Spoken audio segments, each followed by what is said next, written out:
It's time for Digital Ideas. I'm Mike Yeomans, and I'm on the phone with Bill Hanna from University of Pittsburgh Medical Center. How you doing, Bill? Doing well today, Mike. How are you? I'm fine, thanks. We've also got Sunil Kandekar here, who's head of Nuage Networks. Hi, Sunil. Hi, Mike. But the first question's for you, Bill. Can you tell us a little bit about UPMC and the challenges that you were working to solve by implementing software-defined networking? Absolutely. UPMC is in the healthcare business, and we host a lot of applications themselves. And most of the north of 80% of the applications are virtualized today. So, bottom line is that provisioning of the network has started to become a bottleneck in bringing those applications online. Mostly due to the fact that the networks were designed and built when servers were not virtualized. When they were bare metal, and a typical bare metal server would stay in production for 3 to 4 years. So once you put the network in, 3 to 4 years later, you took it out.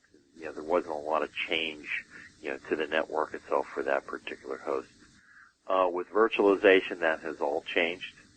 And the time it takes to provision that host on the network itself is increasing the time needed to bring that application to market. So the network is starting to be configuration is starting to be the bottleneck itself.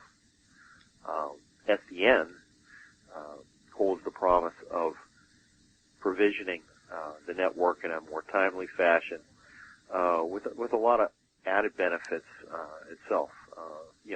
Quality of service itself, being the fact that the majority of traffic in data centers today are east-west.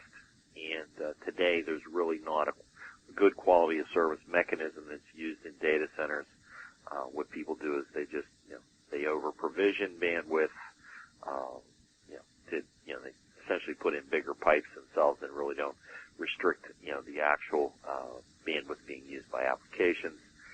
From a security standpoint, you will be able to add some new interesting security models, and from a configuration standpoint, going to a graphical user interface, the possibility of human error will go down to a certain degree itself, which will all lead, to quality and speed and making the network what it should be.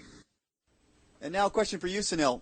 How did you approach UPMC's particular challenges, and what did Nuage Networks bring to the table for UPMC? Yes, so as you heard Bill say, one of the biggest issues that they've had is the long provisioning times. It takes weeks or sometimes even more, and add to that the complexity of almost 80% of workloads being virtualized, and then them being highly dynamic.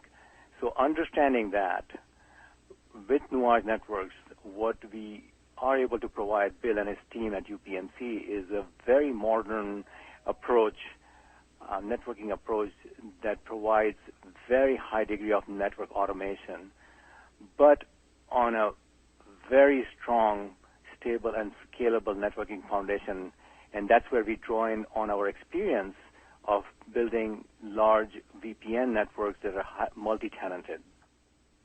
And another question for you, Bill. So what are your short and long-term goals around implementing SDN? Okay. Short-term goals, we've done trials with Nuage, with the Nuage technology itself, and we've been happy with what we've seen so far. We're going to implement the spine and leaf, architecture in our data centers, starting for our backup networks today. And it is while it is critical for your backups to work, it is not the same level of criticality of production network traffic that goes all the time. This network will just carry our backup traffic to start, and then we will migrate that technology to support the production hosts on the north, south, and the east, west travel of traffic within the data center itself.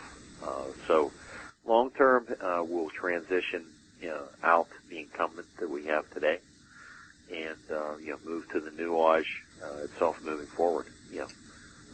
Pending that everything works well, which we believe it will. Sunil, this question's for you. So, what are the barriers that you're helping to remove? Yeah, it's all about giving Bill and his team operational simplicity, agility, and control of all workloads, whether they are virtualized workloads or they are bare metal workloads.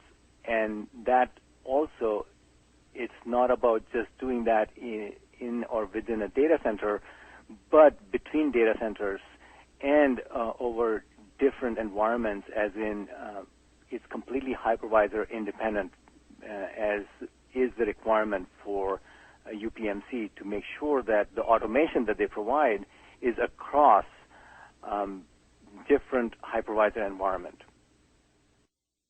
All right, final question for you, Bill. Why did you choose Nuage Networks, and how is Nuage making a difference to UPMC's business? Well, choosing Nuage is really based on a history of working with Alcatel-Lucent. The Nuage product line is based on the SROS operating system that is used in our MPLS core, for our carrier-based routers. So we're very happy with the stability of SROS. We're very happy with the functionality of SROS. So, we have a really good foundation in which Nuage is built upon. The reason for SDN is, what I said earlier, to provision the network in a more timely fashion, speed to market, new functionality surrounding, bandwidth and quality of service, security, and improving, configuration and eliminating human errors. Bill, thanks a lot for your time. All right. Thanks to you as well, Sunil. Thanks, Mike. And that was Bill Hanna from UPMC and Sunil Kandekar from Nuage Networks. This has been Digital Ideas. Thanks for tuning in.